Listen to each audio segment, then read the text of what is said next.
नाम है नीरज अरोड़ा और मैं लेके आया हूँ आप लोगों के लिए सीखते रहे का एक और एपिसोड। और इस एपिसोड में हम लोग सीखेंगे बहुत सारी नई नई बातें और सीख के जरूर कहीं ना कहीं जीतेंगे।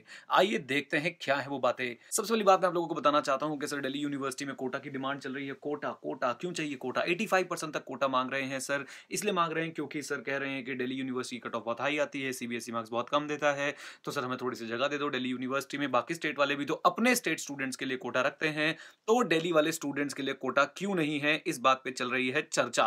तो आप मुझे कमेंट बॉक्स में कमेंट करके बताइएगा क्या दिल्ली यूनिवर्सिटी में दिल्ली वाले स्टूडेंट्स के लिए कोटा होना चाहिए या नहीं। 85% कोटा की डिमांड चल रही है। इसी सिलसिले में सर दिल्ली के कुछ स्टूडेंट्स थे जो मिलकर आए हैं हर्षवर्धन जी से, और अरविंद केजरीवाल जी ने, आम आदमी पार्टी के जो चीफ हैं, नेता हैं, उन्होंने सर इस बात को एक बार फिर से छेड़ दिया है और ये बहुत ज्यादा आजकल चल रही है। अगला अपडेट यहाँ पे आता है सर बिहार बोर्ड से।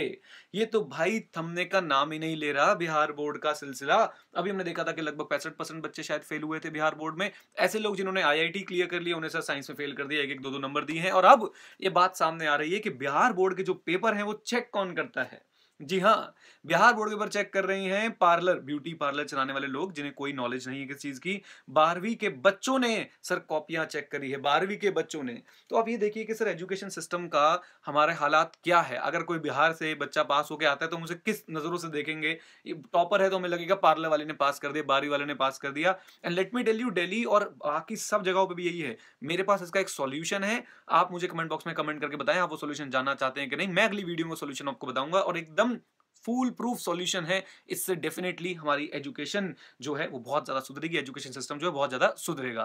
अगली खबर जो मैं आपको देने वाला हूं अपडेट, वो है सर जेईई से। कल भी मैंने इसके ऊपर चर्चा करी थी सर आप लोगों के साथ। पहली बार ऐसा हुआ है कि एक एंडेंजर्ड ट्राइबल स्टूडेंट जो है, endangered tribal students, endangered tribal कौन होते हैं सर? ऐसी ऐसी समुदाय के लोग जो समुदाय सर अब विलुप्त होने वाला है, और उसके दो स्टूडेंट्स ने आईआईटी क्रैक करके सर रच दी है हिस्ट्री, इतिहास। राइट, तो तेलंगाना तेलंगाना के ये दो स्टूडेंट्स हैं और इन्होंने सर एडमिशन ले लिया है आईआईटी के अंदर। इन्होंने क्रैक कर लिया आईआईटी के उस एग्जाम को and now they will be studying eight IIT. This is really motivating. बिना किसी बहुत सारे रिसोर्सेज के और बिना बहुत सारी फैसिलिटीज के इतना सब कुछ कर दिखाना अपने आप में ही एक मोटिवेशन है। अगली खबर मैं आपको देने वाला हूं सर स्नैपडील की। स्नैपडील से आपने कई बार सामान मंगाया होगा। आमिर खान ने दिल की डील कराई थी, एड्स आई थी, स्नैपडील ने बहुत कुछ झेला, आमिर खान को निकाला क्योंकि वो आमिर खान की कंट्रोवर्सी हो गई थी इनटॉलरेंस को लेके। और उसके बाद अभी स्नैपचैट के चक्कर में स्नैपडील की बहुत ज्यादा दिक्कत, बहुत ज्यादा पिटाई हुई आई शुड से। अब स्नैपडील चल रहा है सर फाइनेंशियल खतरों में। आप लोग इसको न्यूज में सुन ही रहे होंगे कि स्नैपडील के साथ क्या क्या हो रहा है। अभी फ्लिपकार्ट इसको बाय आउट करने वाला है। इस समय स्नैपडील की हालत जो बताई जा रही है वो ऐसी बताई जा रही है कि इट इज नियर बैंकरप्सी। मैं आप लोगों से यहाँ पे एक बात करना चाहूंगा थोड़ा सा डिटेल में। वो बात ये है कि सर बताइए, स्टार्टअप स्टार्टअप जो लॉस में जा रहे हैं उन्हें हम कैसे सर एक अच्छा एंटरप्रेन्योर बुलाते हैं, कैसे एंटरप्रेन्योरशिप की हम डेफिनेशन देते हैं? I really doubt it.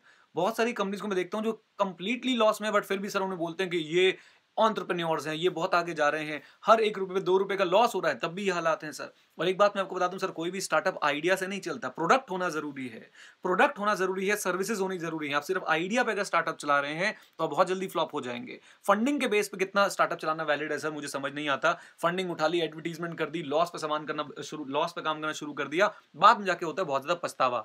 मैं हूँ सीए फ्रेटर्निटी की एजुकेशन में, तो मैं देखता हूँ कि यहाँ पे बहुत सारे स्टार्टअप आते हैं, बहुत सारे पैसे उठा के रखा हुआ है, लेकिन सर वो कुछ कर नहीं पाते क्योंकि एक्चुअली में उनके प्रोडक्ट और सर्विस में दम नहीं होता।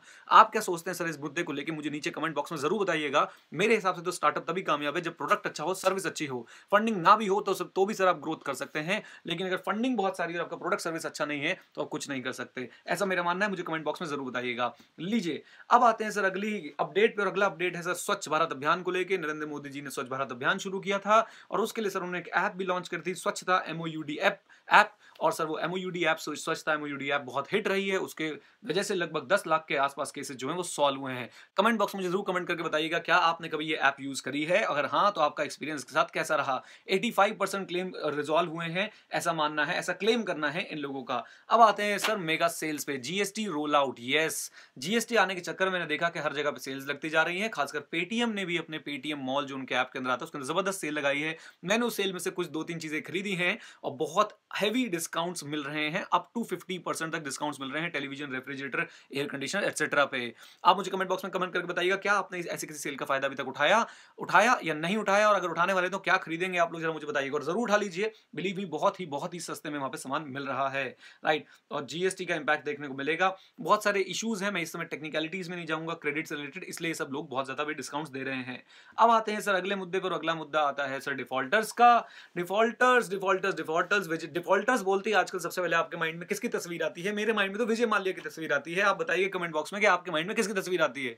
बैंक के पैसे लेके भागने वाले विजय माल्या साहब, या अभी पता नहीं डिसाइड होना है। विजय माल्या साहब आजकल ले गए थे लगभग 8-9 हजार करोड़ रुपए। अब सर यहाँ पे आरबीआई ने एक लिस्ट जारी करी है जिनमें सर बहुत सारे डिफॉल्टर्स की लिस्ट है, 12 लगभग डिफॉल्टर्स की लिस्ट है, और ये 12 डिफॉल्टर्स का पैसा मिला के बनता है 2 लाख करोड़ रुपए, जिसमें से भूषण स्टील के पास है 44,000 करोड़ रुपए, एसआर स्टील्स के पास है लगभग 37,200 समथिंग करोड़ रुपए। तो इतना सर करोड़ों का रुपया है जो इस समय इन डिफॉल्टर्स के पास से दे नहीं रहे हैं, इनको एनपीए डिक्लेयर कर दिया गया है। एनपीए क्या होता है मुझे बताइएगा कमेंट बॉक्स में।